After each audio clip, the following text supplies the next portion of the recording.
Correct.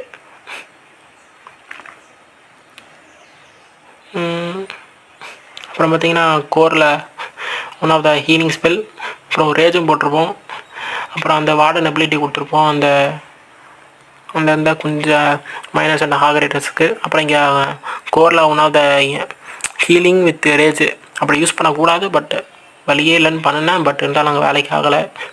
அப்புறம் இங்கே கொஞ்சம் டேமேஜ் ஆனதுக்கு ஒரு ஹீலிங் ஸ்பெல் போட்டேன், பட் அதை யூஸ் பண்ணிக்கவே இல்லை அந்த மைனஸு. அப்புறம் உள்ளார போச்சு அந்த மல்டி, அப்புறம் அந்த சிங்கிள் எல்லாம், அப்புறம் அந்த டவுன் ஹாலு எல்லாம் சேர்த்து பொறிச்சிட்டுச்சு. அதுக்குள்ளே இங்கே பார்த்தா குயின்னு பார்த்தீங்கன்னா அப்படியே டுவர்ட்ஸ் அப்படியே அவுட்டர் சைடில் அப்படியே ஃபுல்லாக கட் பண்ணி பொறுமையாக வந்துச்சு.